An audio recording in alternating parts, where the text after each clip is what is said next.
And the analysis of Shields and Brooks. That is syndicated columnist Mark Shields and New York Times columnist David Brooks. Welcome, gentlemen.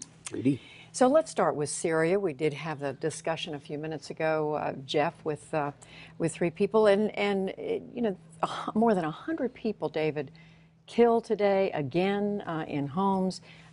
60 countries meeting to talk about what to do. Where do you see this headed in terms of the role of the United States? Well, I think there are two things that give a sign of where it's headed. The first was the reaction to Hillary Clinton, which we saw and which you talked about. But the reaction was something I think we should be proud of. Clearly a lot of passion, a lot of directness. I think that's the way our secretaries of state should behave. And second, you get a sense, and it's sort of striking. We've been through Afghanistan, we've been through Iraq. It's a country fatigued, feeling underdeveloped at home, and yet in the case of Libya, and I think also now in the case of Syria, there's a sense of responsibility, the sense that you just can't sit by. And this is part of the U.S., I think, eternal national character, but part of the global national character as these countries do gather to figure out what to do. There is a much greater sense that we have a feeling of responsibility for the internal atrocities committed in countries. So, and I think we're going to be headed in that direction in some form or another. Mark, is this a tough one for the United States? Oh, I think it is. And I just want to echo what David said about Secretary Clinton. I mean, what we saw was unrehearsed. It was impassioned. It was eloquent. It was really, I thought, quite moving. We search for authenticity all the time in our politics and public life, and I thought we saw it there. And I'm not one that lionizes or idolizes or idealizes fellow journalists, but for the courageous efforts of so many there, as well as the technology, the citizens, and what they've been able to accomplish, they've singed the world's conscience. I mean, they've made it totally uncomfortable not to do something. But I think there is a sense of fatigue that we demand and insist that he stop. But at the same time, what is the action statement that we're willing to do? And I think that's the real dilemma. I mean, what General Dempsey, the chairman of the Joint Chiefs of Staff, said he doesn't know where the opposition is, who the opposition is within. So it's not simply doing something, but what to do and how to do it. It's a real sense of frustration. Go ahead. Well, we've got a lot of politics to talk about too, so I'm going to take the liberty of moving on. There was a debate after 4 weeks in the Republican contest, David. Where does that leave everything? Well, it was our 20th, and believe me, there will never be another campaign with 20 debates. I think there's a consensus with both parties. It's been a bad thing for the Republican Party to have this many debates. This final debate, judging from the polls, it wasn't a complete game changer, but there's no question Rick Santorum had a very bad week. He was on the defensive for various votes, various positions, various endorsements, Arlen Specter, moderate Republican turned Democrat, and so he's been hurt. And I have to say I have a lot of sympathy for him on this score, because he's a politician. He's doing the craft of politics. And that involves sometimes voting for bills that you don't particularly like, but your party needs you. It means endorsing people you don't particularly like, but your party needs you. It means sometimes bringing home the bacon with some earmarks and things like that. And so he did what I think of as normal things that not only politicians, but people in the arena do. They make compromises. And so he's being hit for it at the debate. I think it's unfair. I think we ought to have some realistic expectations of what our people in public life are going to do. And you can be a pundit and say you should be pure, but we shouldn't expect that. And so I guess I have some sympathy, but it's no question been a bad week for him. But the crowd was pretty negative when he gave that sort of explanation about taking one for the team. No, you're right. Santorum. I mean, and I think that Romney did not do as well as the crowd in the room. He did the best job Romney did all night was stacking the room. I mean, it was totally partisan to Governor Romney. I mean, he basically cleared his throat and they applauded. And, but I agree with David. The Republicans ought to think about debates in these terms. There was not a single candidate in that floor on that stage the other night who was more impressive, more compelling, more commanding, more thoughtful than he was when this thing began. I mean, collectively, there was no progress. You could watch both Hillary Clinton and Barack Obama in 2008 become better and more intelligent and more informed public figures and public leaders. And I just thought all of them really were sort of diminished, have been diminished by this process. Rick Santorum, every politician who runs for president, yearns for that one moment, Judy, when the microphone and the spotlight comes to him. And you want to be ready for it when it does. And for Rick Santorum, it came after his 3 victories in Colorado, Minnesota, and Missouri. And that was the moment for him to talk about his own story, his grandfather in the mines, his own commitment to blue-collar America, and he blew it. He went into a series of series of unforced errors, talking about phony theology, talking about peripheral social issues, not say this is who I am, this is what I believe, but getting into discussions of contraception. I mean, abortion is a divisive issue in this country. Contraception is not. That isn't where he needed to be. So I just thought, in addition to that, he fell into Washington speak. We didn't have a quorum in the subcommittee, therefore the motion to table took precedence over the motion to recommit. And you watch eyes glaze over when somebody does that. You agree that Santorum is having a really bad run right now? Right, and I do. And I guess for those reasons, he's always been a little didactic on the stump. But he believes that. I mean, he thinks theologically.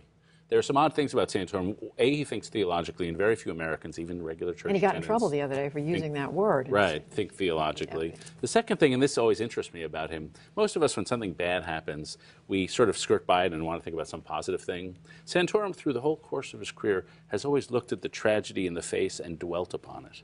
And that's sort of an unusual personality trope, but I think it is a personality trope. It was most serious and most tragic for the death of his son, Gabriel.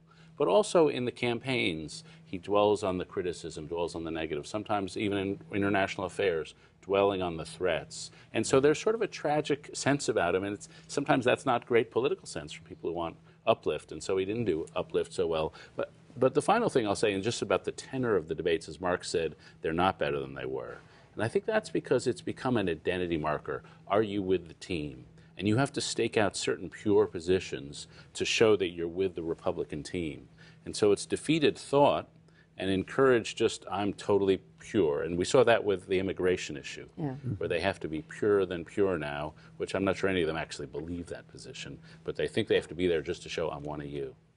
A question about Romney, Mark. He rolled out his corporate tax plan, reform plan this week. Does that change the debate in any way? Is that something that voters are going to be looking seriously at? Maybe some voters will be, Judy. I think we've seen this movie before.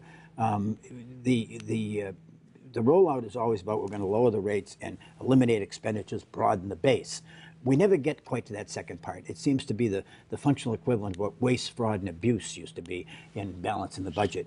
We don't get into specifics. And when the president did say we're going to put a cap on charitable contributions for wealthy people, I mean, heaven and earth fell upon him for saying it. So, but at the same time, that's the only way we're ever going to come to a debate about real tax reform. Just little initiatives and that a crowd pleases. I think David's right. I did want to say one thing in defense of Rick Santorum, and that was he admitted a mistake that he felt he made. And my goodness, no child left behind. No child left behind. He said it was a mistake for him to cast that vote. And it was an honest thing for him to say, and he paid an enormous price, not only in the room, but he was attacked for it. And we've gone through a campaign now where nobody else on the stage has acknowledged a single mistake as we stare in the face of the incredible success of the bailout of the United States auto companies. And Mitt Romney has to prove that he's not a flip-flopper. So he consistently clings to that position. It's kind of bizarre, the whole politics. I guess Romney has not had an apology during this campaign. No, in fact, it's deteriorated. First, I don't think it was a mistake voting for No Child Left Behind. It's not a perfect legislation, but I think it's moved us forward. Second, the Romney thing, and this goes back to what I was saying earlier about the deterioration of the positions. He wrote an op-ed for my newspaper in 2008, I think, on how to deal with Detroit. And it was quite a smart op-ed. It was about changing management, reconstructing some of the union things. And a lot of things, not everything, but a lot of the things were done by the Obama administration. And so it was sort of a nuanced thing. He was sort of against it, but with some helpful suggestions. That was the headline that, right. that he got a lot of attention. The headline wasn't, well, it's my colleagues, but the headline wasn't quite fair to the piece, maybe. But Detroit dropped dead. Yeah, it must go bankrupt. But he made the distinction between bankruptcy, a managed bankruptcy, and liquidation. And whatever you think of the position, it was a nuanced position. In the campaign, instead of saying, I had a nuanced position, he now has to say, I'm purely against it to please the pure position. And so his strength, which is a subtle appreciation of how to run an economy, has been evaporated because he's got to be pure and simple and crude. And that's sort of the deterioration of the whole race. And yet that auto bailout, will have an effect on how people vote in Michigan. Americans are pragmatic people. We are interested in results, and Americans have concluded. The Pew Research did a survey on. They've gone from 3 to 2, thinking that the auto bailout loans were a mistake. And were unhealthy for the nation's economy, now to 3 to 2 thinking they are. Twice as many Republicans think today that it's worked as it didn't. And the one flaw in Mitt Romney's argument in 2008 was he wanted private funds to be available. The best of my knowledge, we were dipping deeply into taxpayers' pockets already in 2008 to provide the private funds that those banks didn't have.